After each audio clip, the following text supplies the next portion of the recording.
it's kind of like one of their in their algorithm is negative thing.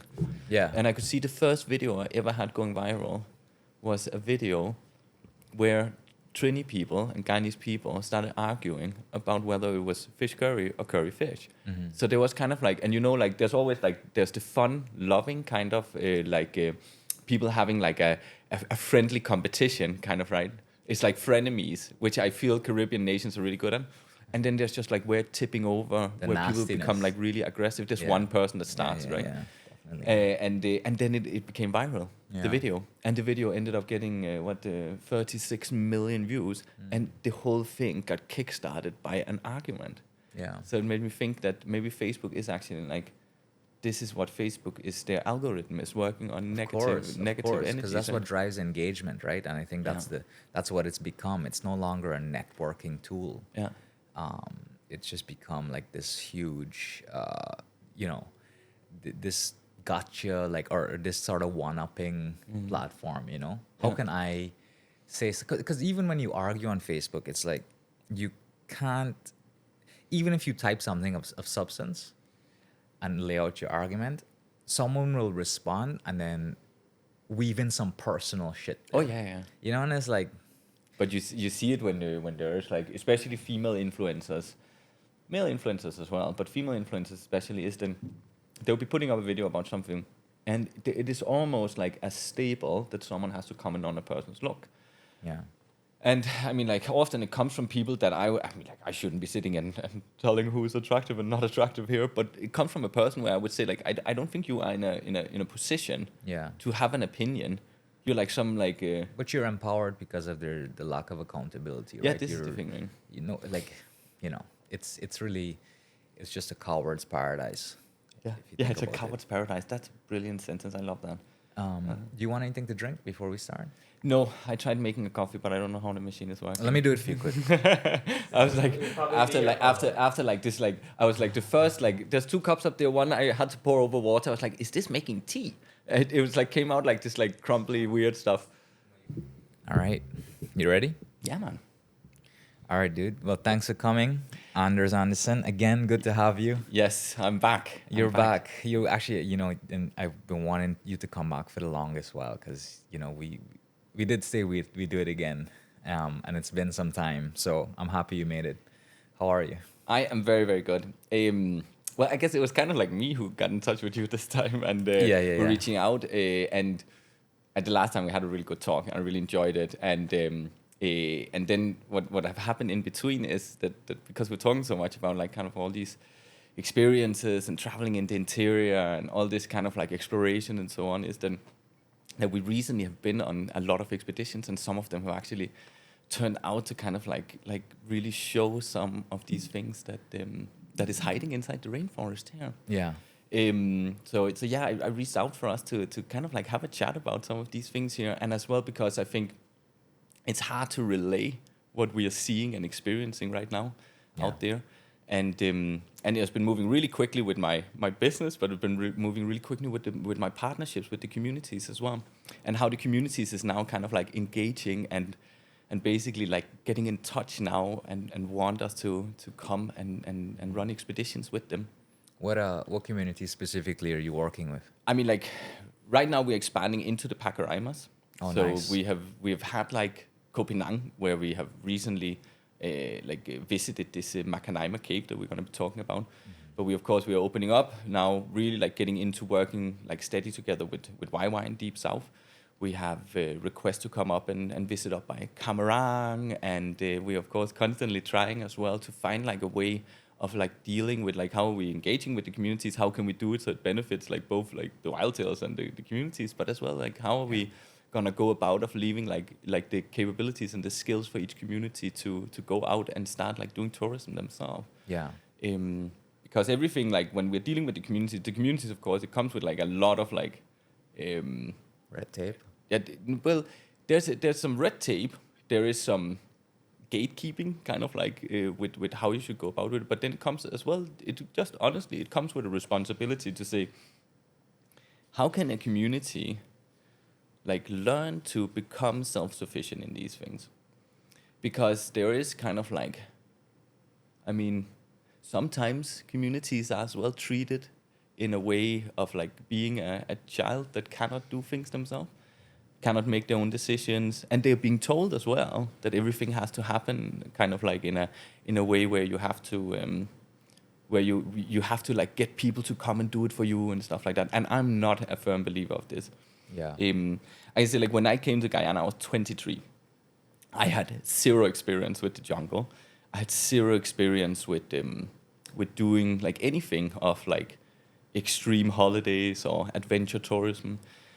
I got brought into it by Ian Craddock, that we both know, we spoke about the last time. And I think you probably experienced this working with him as well. Ian was kind of like a guy that would give you the basics, and then he would kick you in on the ball field and then just ask you to play, and then you would learn.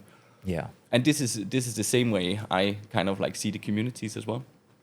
Is that the communities today, we are at a point where that we can do all the capacity training, which I think is brilliant. We can do all the upskilling, we can do all the things, but where you really are learning the trade is by having guests. Yeah. And this is not necessarily, I mean, like, there's a whole lot of things to learn working with a tour operator like me. But I think many of the biggest lessons will be learned when there is not a tour operator, where you have to deal with it yourself, right? Because there will always be like things that need to be better, complaints that need to be handled, food that is not satisfying, too many mosquitoes, things that is broken, toilets not flushing, all of these things here. Like that, I mean, like, the jungle is amazing as it is. Yeah. The guys are wonderful at taking care of you in the jungle. But all these other things here, you can kind of like, you just have to test it. It's trial and error, right? So I think like one of the things now that I have like been going into is that, yeah, I come and do and do like trips and expeditions, advanced stuff, big group stuff. But as an example now, in 10 days, for the first time, I am putting 2 guests on a plane. They have chartered their own plane, flying into YY. And then the people of Masakanari village will, for 10 days, take care of their own guest. I'm, of course, helping with a lot of like the kind of like logistics, food planning. We have set up like budgets.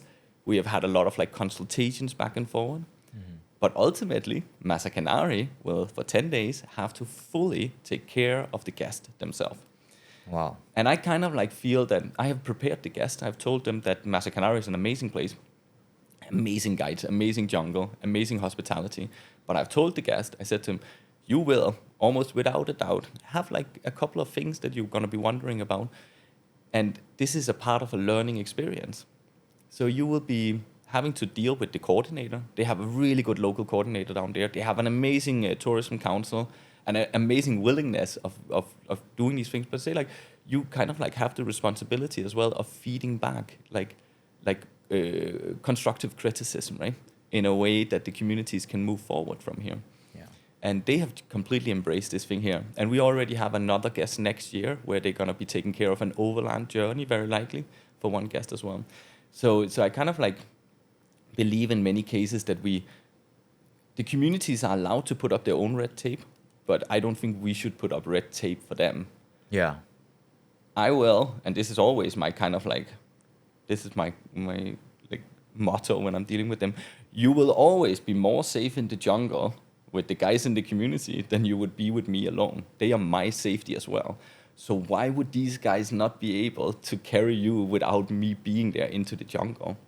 They might need some facilities. They might need some support in the shape of equipment, a couple of things. But ultimately, you will always be more safe with a guide from a community in the jungle than you would be with me, right? Because they are my safety as well. Yeah. Why do you think that there's more of a buy-in with these communities to embrace the service you're offering, the willingness to cooperate, and to pursue a venture that, is so collaborative, especially that the fact that it's being led or fed from an outsider, someone who's not only not Guyanese, but you bring a very interesting business, and there seems to be such a willingness to cooperate with you and work with you because you do such a great job. But, not like, I'm sure that took a while to gain the community's trust or to get the buy-in from them. Like, how did that work for you? For some communities, yeah, there are some communities that's very well developed where you just rock up, right? They have their pricing sorted and stuff like that. But I think one of the things is that the communities can feel the trust I have in them.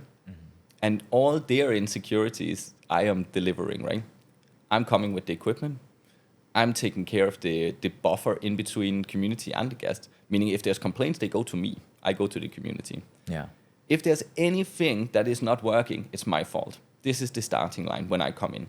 So this, of course, is a safety and security. You'll never have to deal with a complaint from a guest, because if they don't like the food, it's because I haven't told the community to cook the right food. This is all like kind of like the package when you come with me. Then there's, of course, like these things about like that there is someone who is like putting up a schedule, and if let's say that there are certain things at the end of a trip, which it always happens. We have spent too much money. We brought extra guides. We had to call in ATVs. The financial burden is never going to be on the community. The community already told me what things cost. Yeah. So that always falls on me.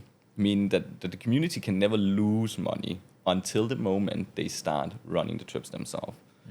Now, whether a community, of course, need to do their pricing, this is a learning point, right? That you need to kind of like always build in prices for. There needs to be redundancy in your budget for mistakes. You probably learned this as well. When you did your first TV show, you were gonna be, or like your first like TV production or something like that. At the end, you were like,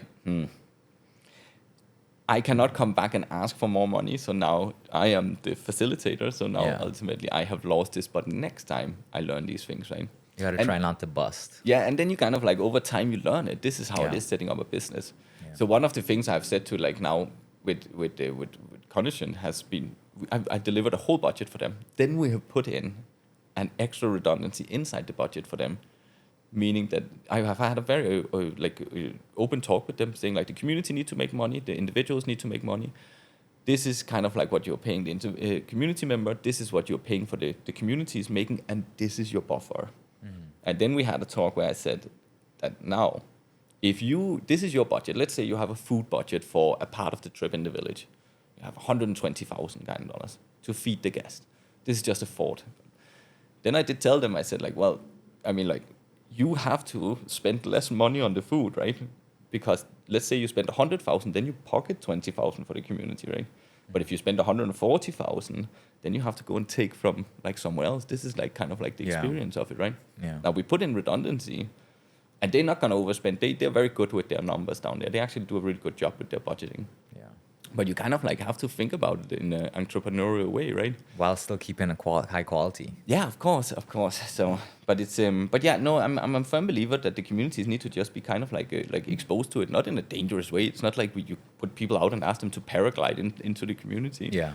I mean, like these are people who is the most competent people of carrying people around in nature. They carry their kids around into deep jungle trips and stuff like that, and then there are some learning. But this is done while you're doing it. And I think combined with then the trainings and the exposure to actual tourists is going to give you a result that is going to create kind of like a self-sufficiency, right? Yeah. Because one day I'm going to hopefully die. Well, that's a weird way of saying it. One day I'm going to be gone.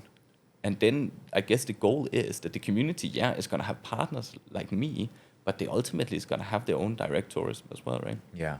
That they would have built up that capacity to just function on their own. Surama, Riva. Yeah. They're a really good example of these things here where you have kind of like a very sustainable thing. They still have challenges. I mean, like 20, 30 years in, they have plenty of challenges. That will never stop in a community context, but you have kind of like a capacity for tourism where you receive your guests directly. Yeah. I can come and work with them and do a trip, but they have their fixed rates. They make money on gasoline. Is it easier for you as a businessman to like, and I'm just thinking about the thought process that goes behind it. Is it easier for you as a partner for them to have their like capacity fully running, or for them to rely on you? Because obviously like business wise, from a purely selfish financial point of view, you stand to gain more if they can't do it without you. But obviously your goal right now is to build their capacity. So I'm assuming that, there must be a reason why you're doing it, obviously out of the goodness of your heart. But I know that business doesn't always work that way. It's a good question. There is benefit and disadvantages of both things. Yeah. When I come to an eco lodge that is already running, they are typically working with another type of tourism as me. Yeah. Sometimes I have to retrain, and you know how it can be to like kind of like if someone has to go out on an expedition and stuff like that. So there can be kind of a lot of like things that we have to like restructure from conventional tourism. Sure. So that can be one of the challenges. And sometimes things can be very rigid because you have to work hard when you go on an expedition with me as well. It's different from going out and doing just a day tour from an eco lodge. Sometimes I think some of the like old guides can be a little bit overwhelmed working when I come in with my crew and we're just walking in for 8 or 9 days into the jungle, as an example. And how are you gonna price these things, right? It's different to price like a product where we come and take a boat or 2 boats and engine for 8 days and carry it away and stuff like that. There's a whole lot of things, and I want to carry in my own gasoline and oil, and I'm doing my own like kind of like food and stuff. This can be sometimes like a little bit of a challenge. Then there can be like in the new communities where they don't have any of these facilities, so we have to kind of like budget-wise have to find. But what I often find is actually that it ends up becoming in the new communities a little bit more expensive because we are working on a new template. I'm basically I'm trying to promote a different template of pricing, where there is a kind of like a higher individual income and a more kind of like procentual kind of like income to the village. Mm-hmm. So by interlocking it into, instead of saying like, okay, how am I going to explain this? If the village income is a fixed procentual part of every service an individual deliver, let's say you pay, this is just a thought example, $10,000 Guyana for a guide, then the village need to make money on that guide as well. Mm-hmm. This is going to be, let's say it's 10%. This, by having a fixed fee that is reflecting on a percentual thing, means that if you ever increase the individual's income, you increase as well the village income, or the tourism income. Sometimes they do this issue where they are, well, I find it to be a little bit of an issue where they say that we pay a person 5,000 and we take 5,000, right? This could be something like that. This is, again, it's a thought example. This is not exactly how it's working. But I think this is untransparent in between the community and the individual making money inside the village. Yeah. Because you're kind of like saying like, okay, the village might raise the price. Say like, we want to make a little more money. So now it's 11,000, we take 6, the individual only gets 5. So there's can be kind of like a conflict in between these kind of things here. Getting a little bit back to what you were saying with your kind of like, with this thing here with like making money and how it is to make money in between the village and me as an entity, I think there's a lot of respect that needs to be given towards like in any of these things here. But the thing about it is as well that the village and me in a partnership can easily make money to both parts of it. Mm-hmm. It's a very valuable commodity that we are selling. Of course. Yeah, it is actually. And people are willing to pay a good price for these things here. We can be very challenged right now by inflation, increase in transportation cost, that we're not getting like a tax exception for anything, right? I mean, like you don't get any tax exemptions for your no equipment, no cars, really? No nothing. Technically, we are allowed to. Mm-hmm. Practically, getting it is quite like right now is not possible.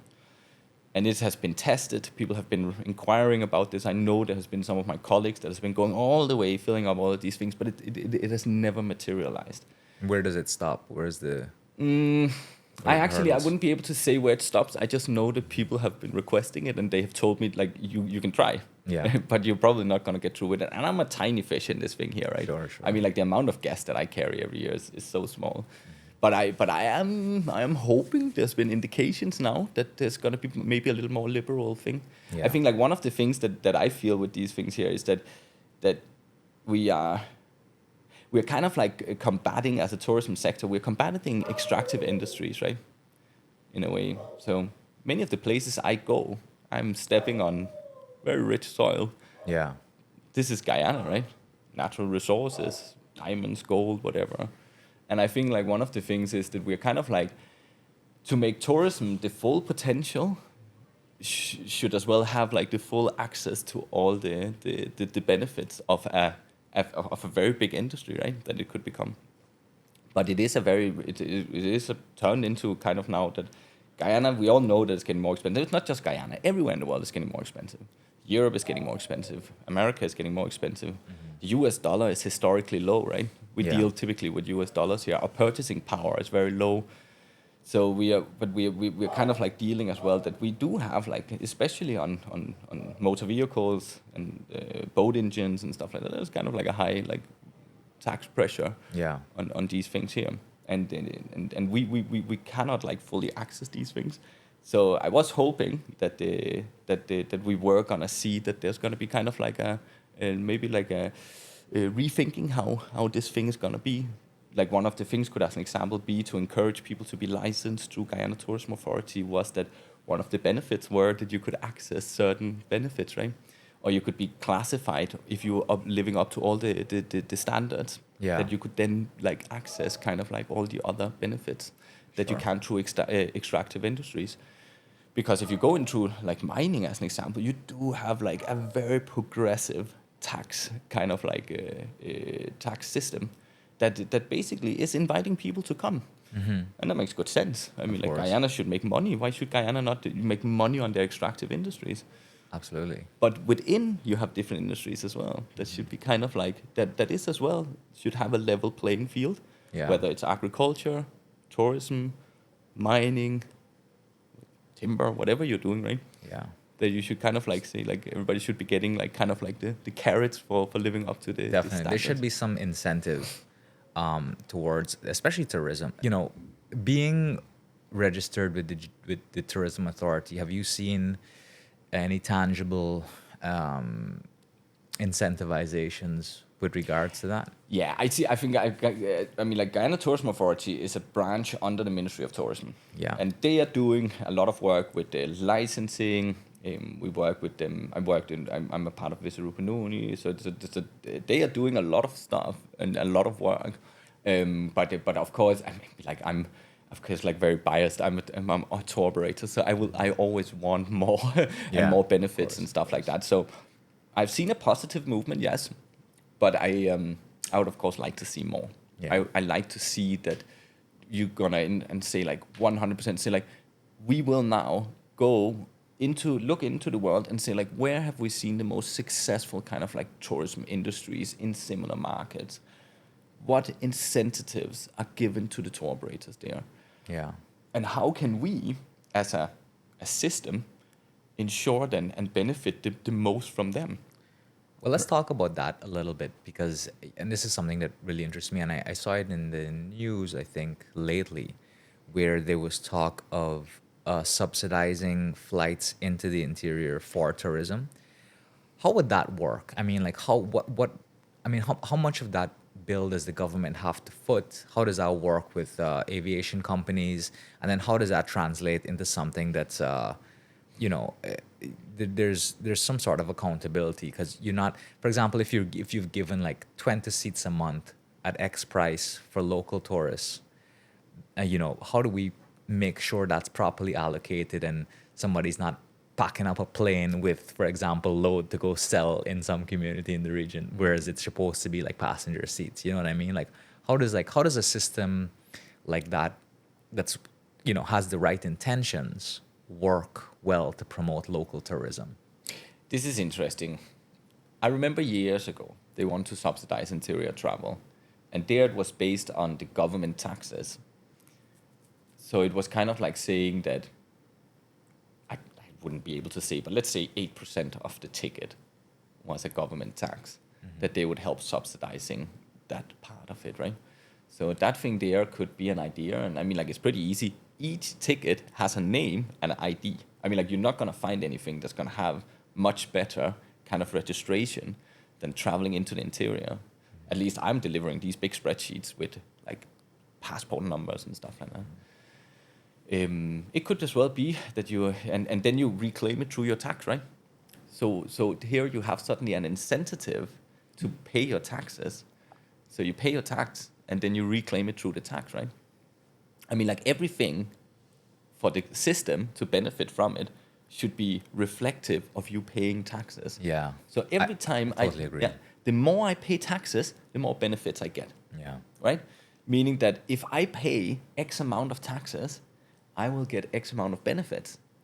Because this would encourage people to get registered as a business. It would encourage people to get registered with tour operator license or guide license, get bank accounts, all these things. So everything has a kind of like a carrot, right? So I go and make a business, get registered with Guyana Tourism Authority, get a license, and then after that, I start paying taxes. Now these taxes will then reflect on my benefits, saying like, okay, the Wild Tales do something here. I can prove every year that I'm delivering my taxes, and then with those, I can go in and get benefits based on my taxes. So, I mean, like in any country, you can only achieve the benefits when you have kind of like this kind of like tax system. You can only achieve the benefits when you have a surplus. So as an example, in Europe, all the tax systems is as such that if you are declaring a minus in your taxes, which can happen, I mean, like due to investments and whatever, personal funds going in, all these things are perfectly fine. But I cannot access any of the tax exceptions or reductions, right? Because there need to be a positive result in my taxes for me to deduct anything. So you're basically incentivizing for people to create a revenue, to deliver their taxes, and to then get the incentive side. And now, if people do have a negative result, which again can happen and makes perfect sense, but then you cannot, this year you cannot go in and deduct a boat engine as an example. Yeah. You cannot go in and deduct certain things. Then there's other things like safety equipment, I think should always be deducted because you want to encourage people to buy life vest. Yeah. Or Garmin InReach to send messages if an accident is happening. But I think you can do kind of like a thing where every time you do something positive towards the system and to comply with the system, you get a benefit the other way. How would that work with local tourists, though? How would that work with me getting a subsidized rate? It would just be via your tour operation? Would you charge me less and then write that off? Well, this is actually now, because we might be talking about two things here, because now I'm talking from the business perspective, Yeah. of course. This is me and my little island here. Now, I have heard a lot of calls about like basically going in and subsidizing, basically giving a Guyanese rate, right? Mm-hmm. And I kind of like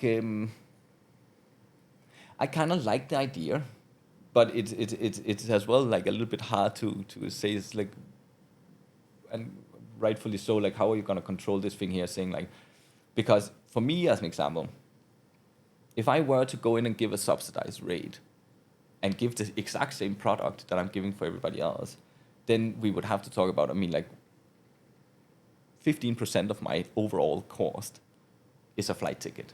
Mm-hmm. Transportation alone account for close to 30% of each guest.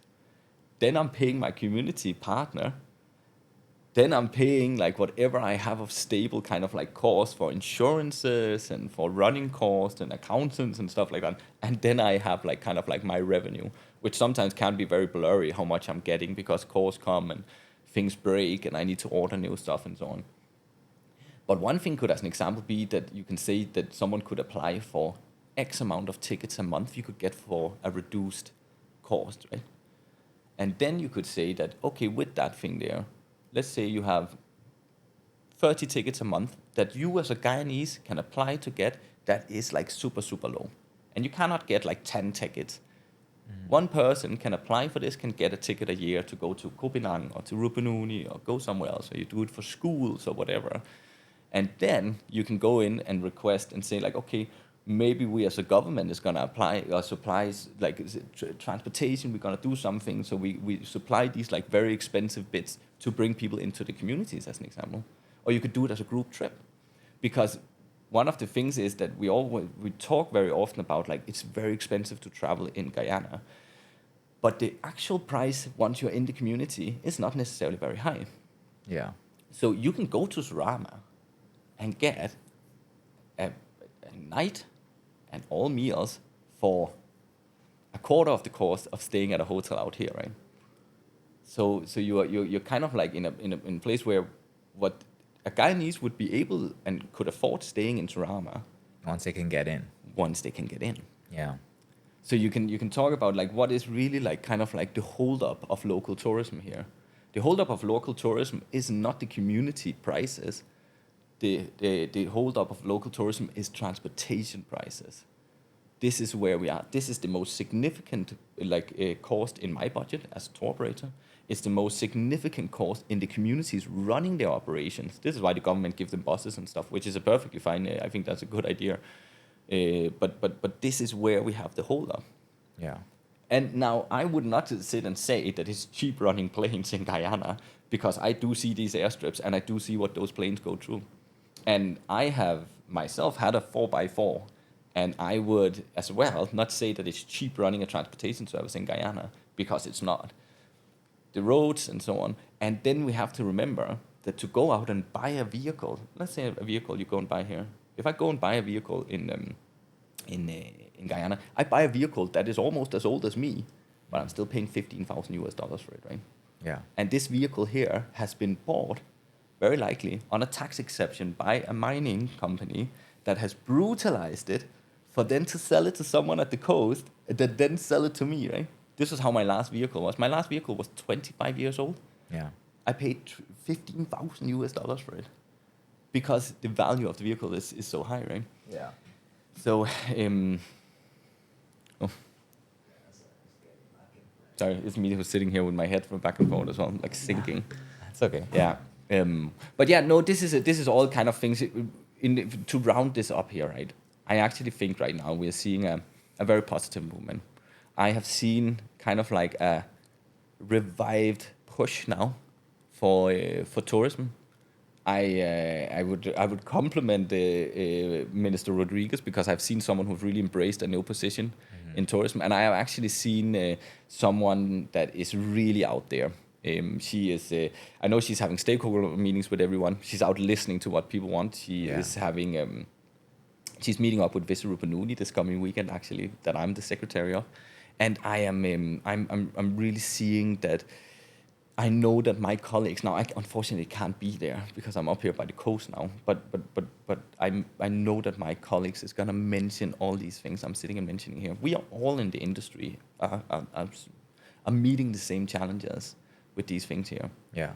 I really like Minister Rodriguez. I feel like it feels like she does listen and engage and acts, and it's nice to have her in tourism as well, because she brings that young, vibrant energy, I agree. Which tourism needs. You want somebody who's kind of out and about and connecting with people and interested in what people want. Yeah, engaged, right? Engaged, like you feel kind of like the energy around it. Definitely. Tourism is a high energy business. It's a kind of like you need to be on spot, you need to be charismatic, and you need to be kind of like pushing for these things here. Yeah. Because for people who is not interested in tourism, it often gets pushed to the back. You need someone who can carry the Guyana flag in tourism and can say, listen now, this is what we need if we want to take it to where it can be. Yeah. Right? I just think like the thing with tourism, though, especially for us, is that there needs to be, cost of living is obviously a big thing around the world right now.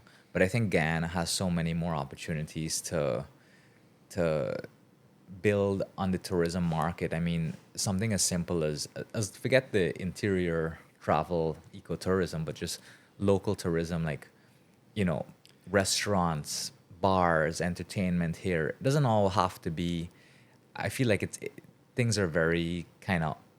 There's not much differences. I just came back from Rio a few months ago for playing squash, and obviously they make their own things in Brazil. Like, they produce a lot of their stuff, but everything's like very cheap, like food, and because of that, there's so much more competition. Everybody's trying to use what they have because there's a fairly level playing field to differentiate themselves. Whereas here, it's a bit like, everyone kind of, for the most part, is selling the same thing. It's quite expensive. And it's almost prohibitive, like when we go and purchase stuff. So, the tourism industry on a whole kind of needs to figure out a way to get like, cheaper farm-to-table stuff, so the consumer isn't like, by the time it gets to the consumer, it's like exorbitant for very average experience, you know? No, I agree with you. I agree with you. I'm seeing kind of like a movement towards conceptual, kind of like initiatives, and I'm seeing it working really well. Those people who hit like a niche where you can both like reach a reasonable pricing level, Yeah. reach like an experience in itself, right? And then like a kind of like something that is unique. Is I'm seeing that they get very successful, right? Because even like my product is quite expensive. I mean, like we can be quite honest about it. Not by far the most expensive, but it is quite an expensive experience because there's a lot of inclusions. It's like typically 14 days and stuff like that. Yeah.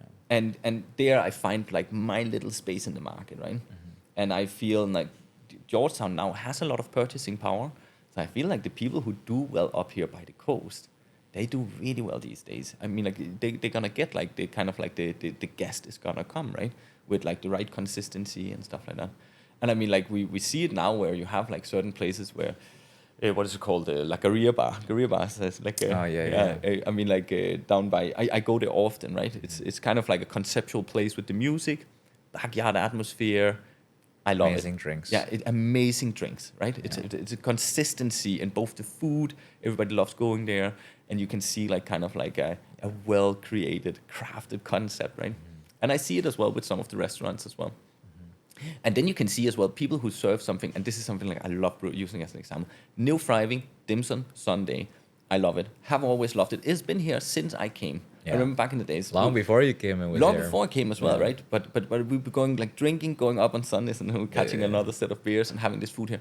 Because it's a conceptual thing, the quality is high, the consistency and the food quality. They have like they've created a brand. Dim sum on Sundays is amazing. I love going there. And kind of like an expensive meal as well. Yeah. But it's worth it. Sure. Yeah. So I think like that is like one of the best examples of like especially in Georgetown. Yeah. But then I have other people who do like in my colleagues. I think like only comment like Dylan from Blackwater Adventures have a good concept and pricing friendly as well. If you ask me. Yeah. And it's like kind of appealing for families and stuff like that. Yeah. You need to find your market, I guess. And you're totally right though, because I don't have a problem paying extra, paying something that's expensive, if I know I'm getting a specific quality. This is the thing. You know, I went with my wife and I, we were craving a draft beer the other night. And we went to Hard Rock. Yeah. And we had one appetizer and we shared a burger, 2 beers, you know, and the experience was so great. And it's not like Hard Rock, they have a good standard. They're consistent. And it wasn't the best meal I've ever had in my life, but it was just such a great experience that I'm willing to pay that extra price again because it was so good. And then you go to some of these other places and it's like you have an amazing experience one time and then the next time it's total crap, you know? So like you're like, they've made me feel that I've wasted my money coming here and they've just not even tried. You know what I mean? And to me that's the most frustrating thing. Sometimes, but it's kind of like consistency in these things is hard work, right? Yeah. And then you have as well like certain things with like kind of like as well because the pricing are high and sometimes it's a tough world to work in restaurants. I have as a teenager and stuff. I took work in restaurants and work like nighttime and stuff like that. And it's not every day you want to stand in there for 8 hours, right? Just sweating and just like, it's a tough world to work in a kitchen environment. Unforgiving. It's unforgiving. Thankless, it's unforgiving. yeah. And I know because I cook for my guests myself, right? Often when we're in the jungle and it's tough work. I respect people who do good kitchen work. Going back to your expeditions, I mean, what kind of clients have you been getting mostly? I've been seeing a lot of your content is like a lot of stuff coming from influencers that come to do jungle expeditions. Is that a new market that's opened up for you now? Well, there's two sides to this. My jungle survival course is attracting a lot of influencers these days. And this has been... Why do you think that is? Because we probably right now are offering the only like as comprehensive jungle survival course there is for civilians in the world. Like period, that you can go get trained in 7 days. You can come from all walks of life, and then we can drop you off for 3 days and 2 nights. Yeah, is something that you cannot do anywhere else, really. At least not consistent like we're doing it, and to the price that we're doing it, right? So this has been enormously successful. I've been very happy, very lucky that some of the content creators that has been like Sander Botnick, he's actually been here again. I guess I can say that now, but he's like people have been spreading as well the word of talking about like kind of like the flexibility we're offering, the ability to come and do these things and stuff like that. Yeah. So it's just jungle survival because I'm actually trying to get them to come and do expeditions, but expeditions is an incredibly terrible, hard thing to film because you're on the move, right? Maybe in boats you can do it, but I actually, for the first time recently, had one that was in a canoe for a couple of days. We built a canoe, and there's gonna come a video soon about it. But it's a technically and logistically a very complex task to have someone moving with a camera on the river, as an example, or even worse, so over land, right? Do they pitch the concepts or do you? We do it together. We do it Okay. together. I mean, like the isolation experience in itself is easy because we drop them off at a place and you create the content. Yeah. This is like any other isolation experience or solo experience that we offer. But we are now getting into that we offer kind of like consultancy it's a part of the package you buy. Sure. That we say, well, this is like kind of like the storyline you can go for. This is what you can anticipate. What do you think? What's going to be and so on. So a lot of these clients are production people, whether they're content creators a content creator is kind of like just a content creator, right? They come as a lone person. Sure. But it's still a form of production. But it is a form of production. Yeah. So I mean, like, because you can say like that is kind of like a. But most of your clients, is what I'm saying, is they want to document what they're doing. This is the thing. Everyone that is coming is filming themselves. Gotcha. The question is your reach. Yeah. Right. So we have kind of like people with a small reach that is like family and friends. Mm-hmm. But it's kind of like it's a very picturesque kind of experience, or it's appealing thing. Like it's tough. You catch fish and piranhas and snakes and all these things, right? The expeditions as well. Everybody's filming themselves and stuff like that. Yeah. Taking pictures and stuff like that. Where the expeditions is now actually like I love my jungle survival courses that are run together with Down to Rama, and it's an amazing experience. But the expeditions right now is really what is like catching up now. And this was where we should mention, because this was actually what I really wanted to chat about, was that we went out recently with Koh Phangan.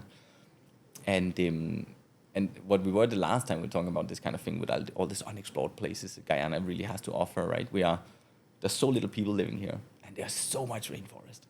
And we went to Koh Phangan to plan for another expedition that's gonna happen next year, actually. And then we're sitting and having some beers at this shop and so on. And I'm quite like inquisitive because I love to hear the stories of like the local community and so on. And this is like old guy, you know, like they have kind of like the face. They have seen the jungle. They have lived there and grow up in there. And he's just like, yeah, we got like down in the back, you know, we got a little cave. These are guys from Koh Phangan? Yeah, got a little cave, you know. And I was like, okay, and if they had any pictures and stuff like that. And like, no, but they didn't really have some pictures. Someone had some and lost their phone. But it was just a couple of scribbles.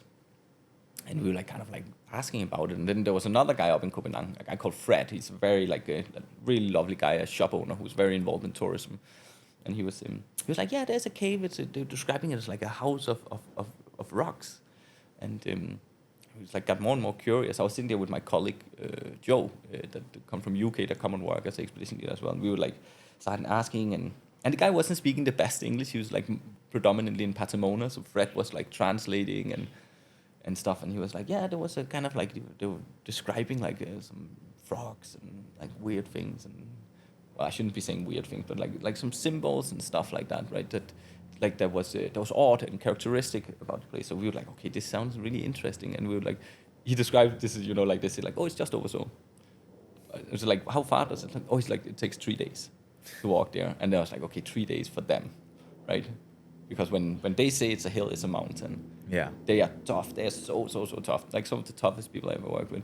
But we actually we went out and created an expedition around this concept. And I told the guest, I was like saying to them, you know, we have this expedition. We know the general direction we're walking in.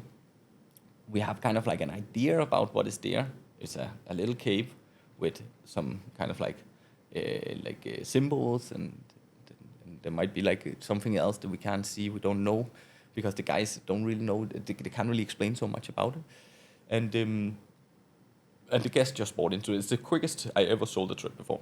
Like people just Really? bought into this concept. Why would they? Sorry to cut you. Why would they buy into the trip when there's no confirmation that it's even there? Well, this is the thing, and it was so like it kind of like sparking the ultimate kind of. It's like looking for adventure. El Dorado. Yeah, it was Yeah. kind of like, because I'm kind of like informative towards my Yeah. guests. I try to give them as much. So my Gotcha. jungle survival course is really like, "Oh, this is what we can get and blah blah blah. And, but this one here, it was kind of like the lack of information were sparking the interest. And every time they asked me, I was like, well, you know, we hope that it's this. And they're like, yeah, we know, but what can we anticipate? I said, like, I can't tell you.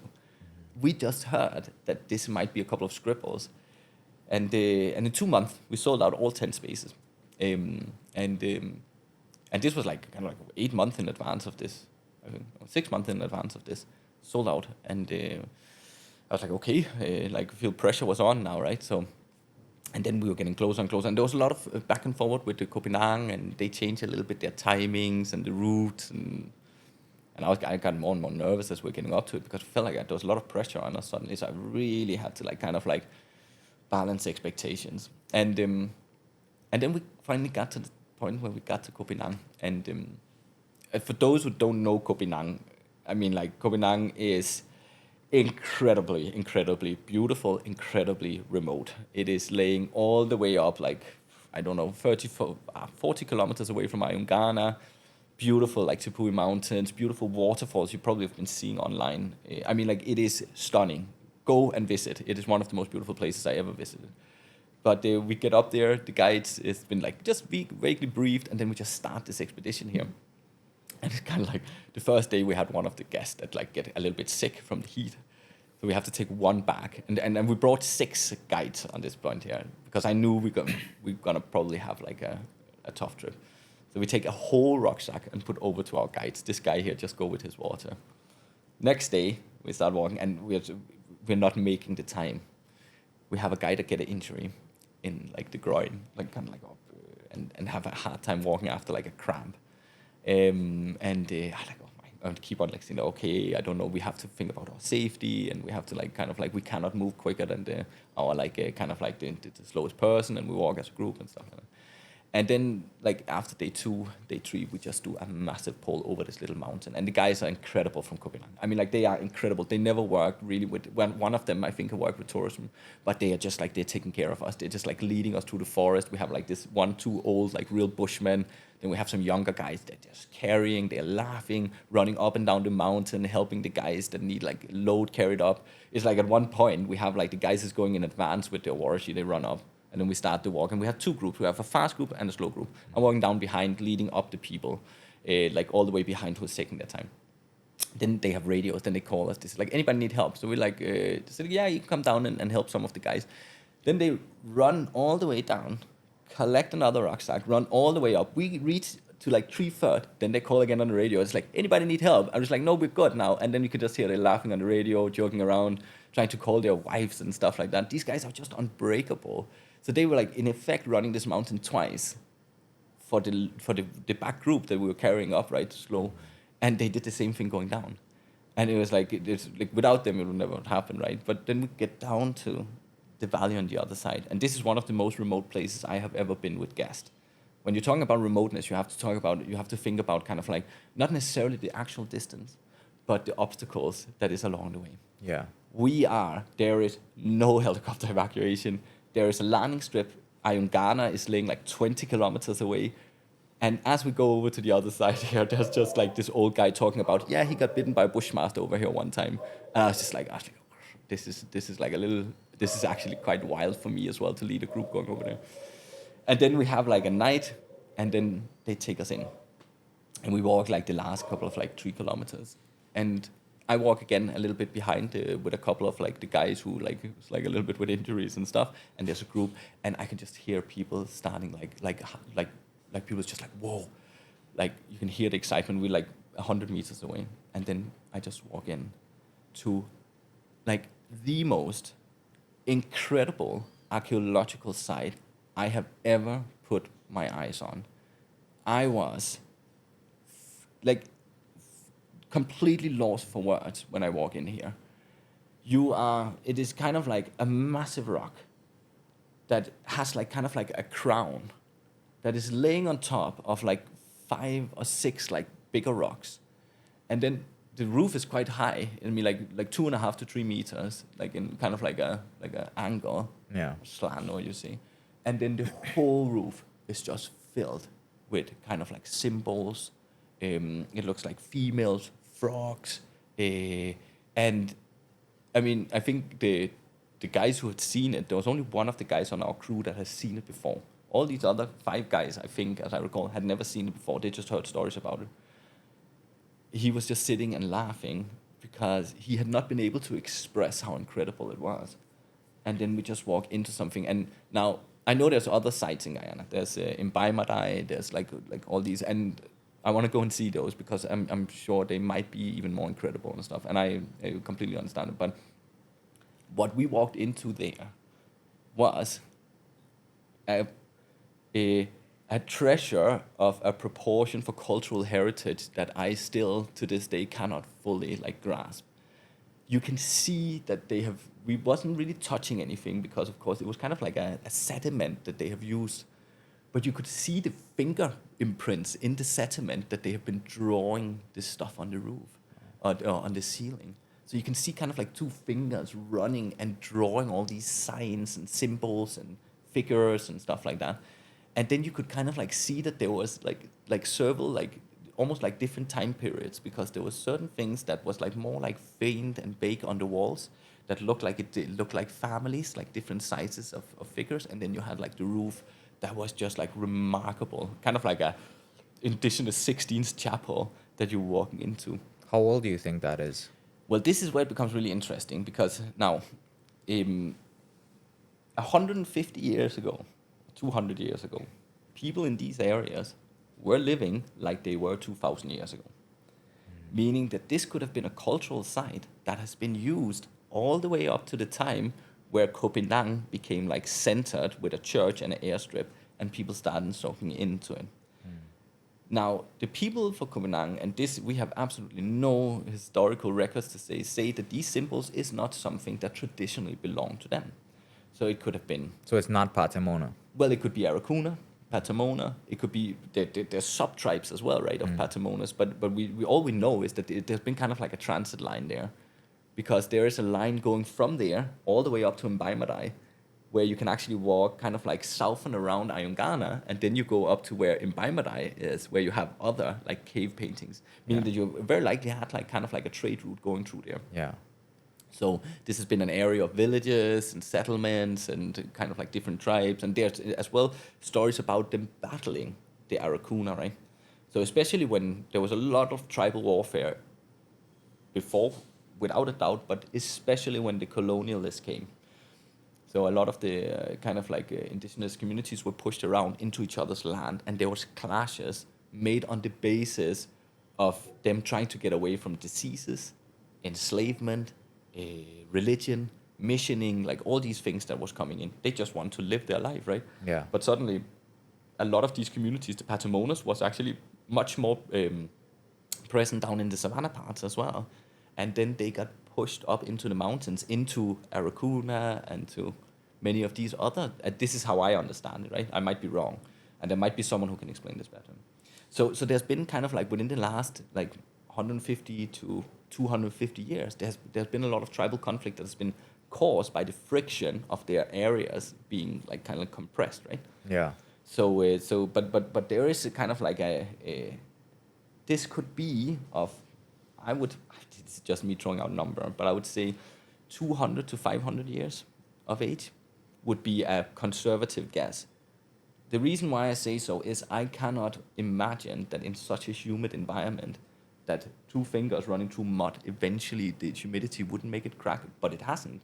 Yeah. It looks like it was done a week ago. So I might be wrong.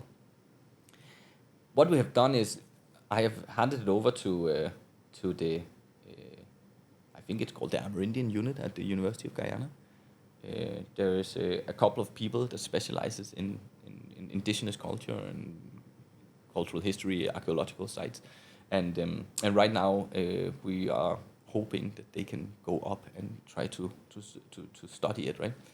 Because if they can take some of this mud here and they can do kind of like I don't know if you carbon date it or something like that, if you can do that, they might be able to actually quite like precisely say it. The younger something is, when it gets carbon dated, the more precise you can carbon date it, right? Yeah. So maybe if they could get it into like maybe 50 to 100 years of time span. Something as important as that, culturally, historically, that you kind of just stumble across. That's known, by the way. I just because of all the outragers out there, you didn't discover this. Obviously, it was known by a few people. It was known by a few people, yeah. But you went there with a group. You obviously have the communication capacity to post it, the following, the audience. It blows up. So obviously, it looks like it comes across as guys stumbled across this thing, which obviously you did not, and you made that very clear. From there, I mean, what responsibility do you have, or anybody for that matter, to sort of, like you said, hand that over to UG or the unit at UG to make that a preserved area, or whatever body that exists, and how does that, like, in your experience, what is the process to be able to identify, to preserve, and to continue to research such spaces? Because it's a fascinating story, right? I mean, like, how does this relate to us as a people? How does this relate to our history? The kind of people that moved through there, and then why now it's such an isolated area? Yeah. Like, who's responsible for all that verification and then publishing? Yeah, I think there's two sides to this. There's the community, and there's University of Guyana. And then there's a potential tourism side. I would not lie that potentially for Koh Phangan, this could become, once everything is done and sorted, a massive tourism site. Well, not a massive, because it's very far away. I mean, like, we walked 100 kilometers in and out, right? 100 kilometers from Koh Phangan? No. We walked from Koh Phangan to go to the site and back 100 kilometers, so 50 right? from Koh Phangan. This is 50 each way. I mean, like, this is not an easy walk. What is sorry to cut you, what is the community's attitudes towards this site? I think they were very positive. They were very surprised, because a lot of community members hadn't seen it either, right? Okay. Now, it has to be said, and this is something we really have to be the only people. When we got up there, we were clearly not the first people who've been there, because there was graffiti on the wall, right? There was people who have painted graffiti. There was like like how people write like their girlfriend's name and stuff like that. Oh my God, yeah. And it's a very small proportion of it. The site is, I would say, 98% intact. But this shows as well that, because I saw some outrage just like, this is a sacred site. Now it's gonna be now it's gonna be destroyed. I was like, I'm not gonna comment on this thing here, because it always runs like. That's a stupid thing to say, though. Yeah, because first and foremost, the people who have done this, who have like kind of like tarnished already a part of it, I would say, without knowing, but I would say it's very likely community members, not in an evil intention, but like by not knowing the value of what they have. So by suddenly saying to the community, which we did when we went back, and said to them, guys, what you have here is an incredibly special place. So now, having brought awareness to the community that this is something that you should really like caretake and stuff. So immediately what they were talking about, because they have an amazing Toshao called Tasi up there. Absolutely amazing. Like this, like really like, she is just like, she's bright, she's young, she's progressive, she's kind of like a mother. She's like a really, really like a, kind of like a Toshao of the future, if you ask me, right? I really like, but she was like, we need to put something in place so people know that this shouldn't be destroyed. Of course you can go there, but let's do it with respect towards both like the cultural history and stuff like that. That's the way forward, Yeah. Keeping it secret does nothing. Yeah, because if you just leave it there, like as an example, they were telling me that there had been like someone going there and prospecting for gold and diamonds. Yeah, exactly. And it had, now, luckily on that side of Butaro, it doesn't seem like to be any gold and diamonds. But had they found enough gold there, that site would have been destroyed, and nobody would ever have spoken about it. Right? Yeah. This is the consequence of these things. Now, whether these sites can be preserved as you're doing mining and stuff, you can, because apparently up in Baimadai, there is like mining happening around a very important cultural site up there, which is perfectly fine. But if mining is happening unrestricted with cultural sites, there is a tendency, not just in Guyana, because I don't think Guyana is bad, but in the world, that cultural sites is kind of like Sure. Yeah, we just like I mean, it definitely takes us to a crossroads of how much we actually care at a national level, Yeah. like policymakers, lawmakers, Yeah. on cultural sites. Yeah, I You think know, I mean, I think there's a talk, and I think these sites is very important. But I think like there need to be a very like a much broader kind of like talk within the communities. yeah, Say like how can we and this is of course it seems so stupid coming from a person from Denmark, right?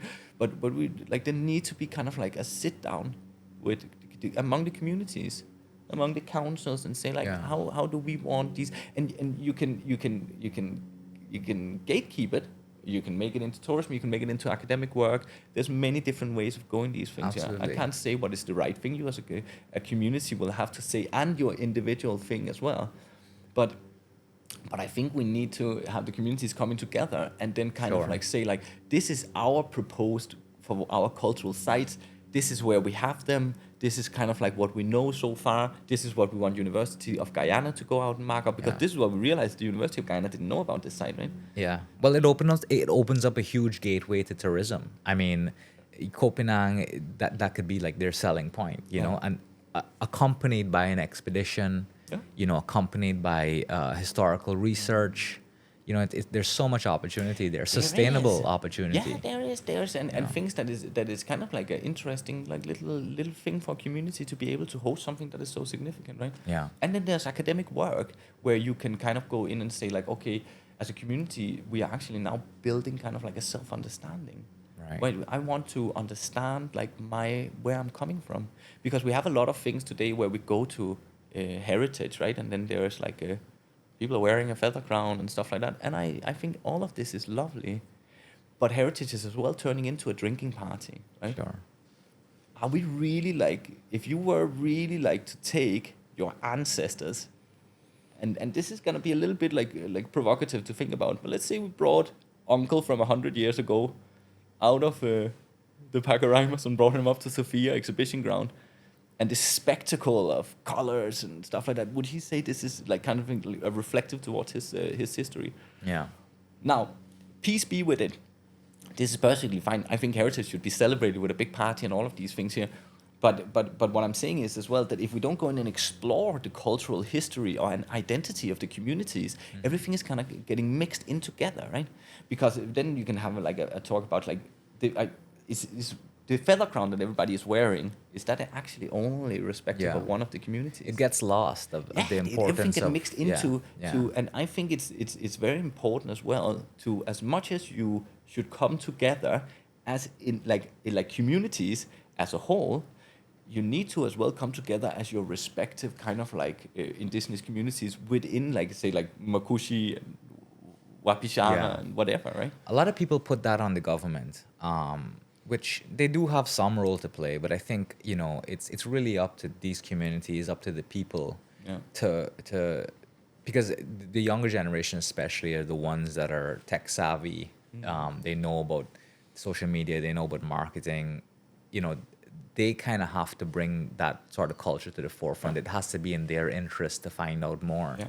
You know, I think, and we're at this stage now where the older generation is, with a lot of that foundational knowledge is kind of dying out. So you kind of have to extract that information and be able to carry it on. So other people, you know, within these communities, within the heritage, people like you and I who, you know, are outsiders, can be more aware, you know, and take ownership of that sort of information, because it's something that's really, really important, I think. Yeah, but one thing I was thinking about, and this would be something that I think is such a support-worthy project, was imagine doing kind of like now you're a filmmaker, imagine going in and then doing each of the individual kind of communities of their heritage. What do we know? We have some of the old people who have experienced this. They are still around, right? Yeah. Especially some of these ladies, they like go to 105, right? They get so old, you can have a chat Yeah. where you could define what does it mean to be Patamona? What does it mean to be Makushi? Where is it Makushi? And not that it should be in any way, but why is Makushi different than Wapishana?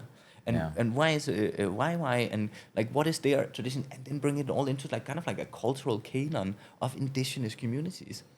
Because the thing about it is, it's hard for me as well I'm playing a role in bringing people in to kind of like learn a story about how is it to be indigenous in 2025 as an example. But I don't have anything else than like the accounts of my guides, right, that I work with.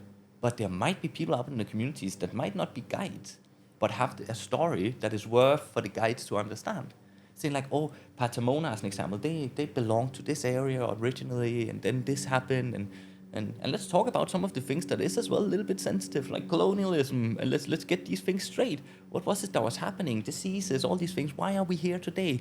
When was this community? Let's talk about like why is it the churches happen to bring them around? What is the spirituality that is left? Let's talk about like the evil spirits. Let's talk about like these things so we can, because true understanding comes respect. Yeah. And this is where like actually many of the things is that if I sometimes step out like a elephant in a glass door and I say something that is culturally inappropriate, people will call me out, and I respect it. I appreciate it, especially when it's done as constructive criticism. I need to constantly like think about where am I moving in this. But only through understanding can I suddenly understand like what are we actually doing and saying, right? Of course, yeah. Because of course I kind of, maybe I hear a story in Surama by my good partner Lionel, and then someone in Parishara is like, that's a lie. This was not how we were doing it.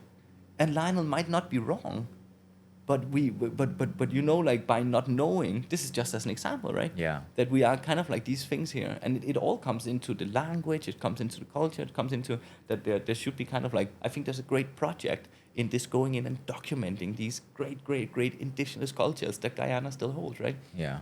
That could then be used in schooling, because how much does a 13-year-old Guyanese person at the coast know about the indigenous communities of the interior of Guyana? They might know they have 9 tribes. They might know that, okay, in Region 8 we have a lot of Patamona, North Rupununi we have a lot of Makushi, but do they know what distinguishes these people?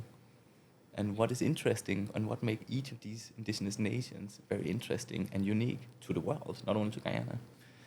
Yeah. Super interesting. I mean, if we can sort of continue to document these things and also connect it to a more humanistic element, you know, like if it's being told by led by a stakeholder, especially, you know, I think that's where, like, to me, stories connect with people. When stories connect with an audience, when there's a people element to it. Oh yeah, absolutely. You know, it's one thing to sort of drone on about historical meaning and significance and whatnot, and it's interesting objectively. But I think when you have, like, you know, someone from the first person point of view exploring, relating it to their own culture, yes, figuring out their own identity, it's more people are invested in that, you know.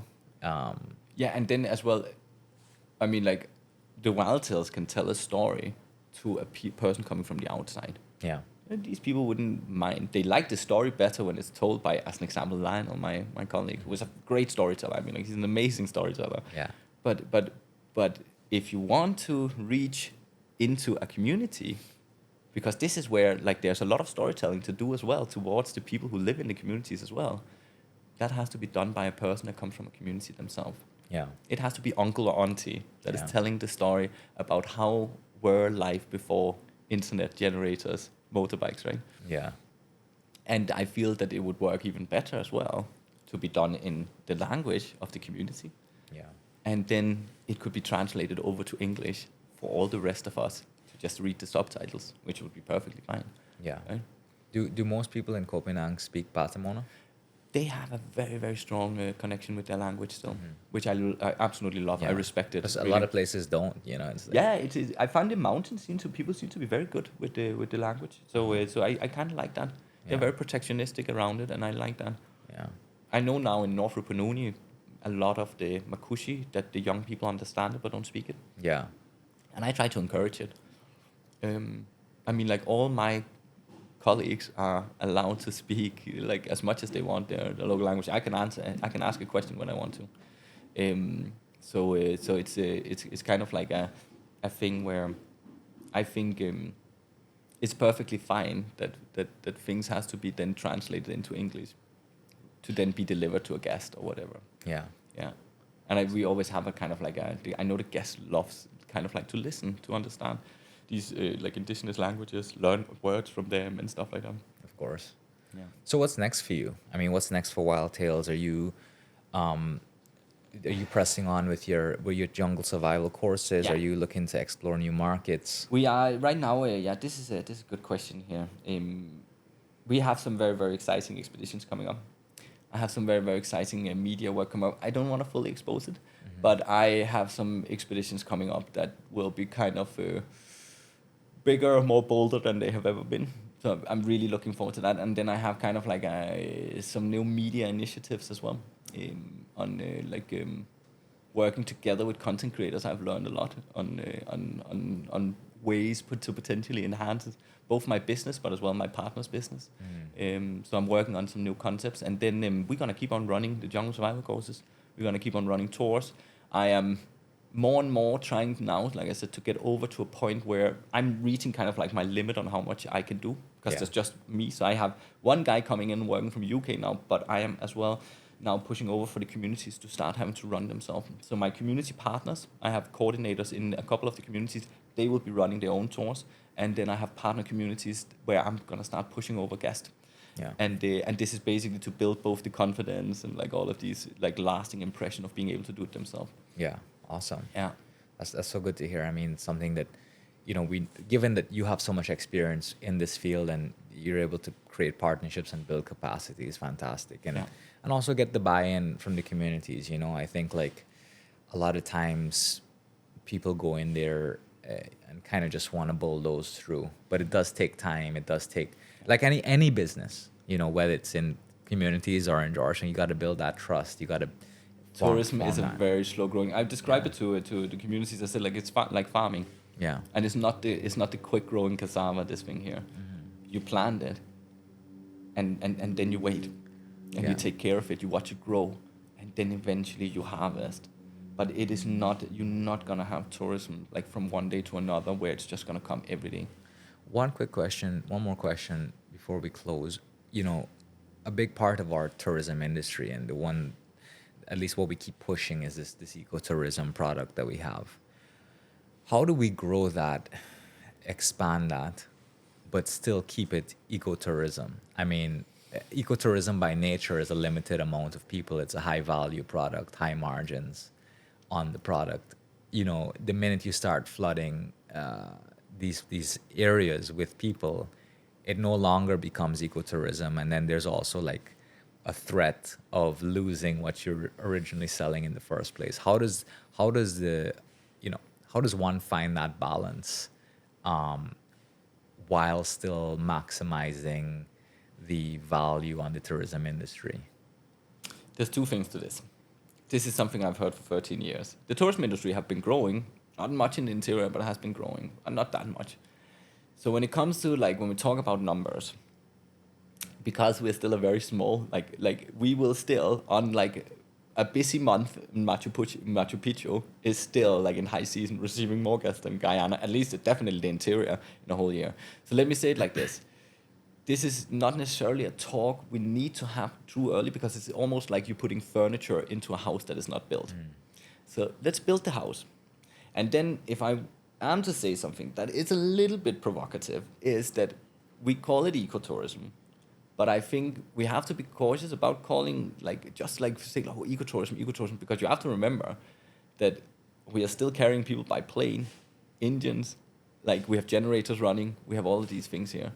We're doing tourism. We're doing financially sustainable community tourism, and of course as well like a business as well, like a sound financial kind of like that benefits the community and the tour operators and the hotels in town and ultimately the people and the country, right? But like we're talking about like that we need to like take care with the numbers and stuff like that. It's a luxury problem to have so many guests. Right now we have in the interior, many of the eco lodges can only receive they only have like maybe 4 to 8 rooms. So there is a very, very, very like big boundary. We cannot have more guests than we can have. There's a limit to the amount of hotels. Every year when they are receiving the rush in Latham of rodeo, people are slinging up hammocks under mango trees and stuff like that. We simply just don't have the capacity. It's kind of like it's balancing itself, right? So I think we at the coast, we might around like cricket season and stuff like that have to watch out for certain things. But when it comes to the interior, we have so much more to like fill in and gaps and communities that is longing for tourists. And once they reach their capacity limit, then I think we need to talk about what are we going to do then. Yeah. But we will and this is a massive problem, but this has nothing to do with tourism. We need to talk about trash handling in the communities. We need to talk about how are we going to get more solar energy? How are we going to get away from gas engines and all of these as much as we can? And how are we going to get fuel efficient engines in by getting better vehicles, better and newer boat engines and all of these things here. But then we are coming back to kind of like subsidized and tax exceptions, right?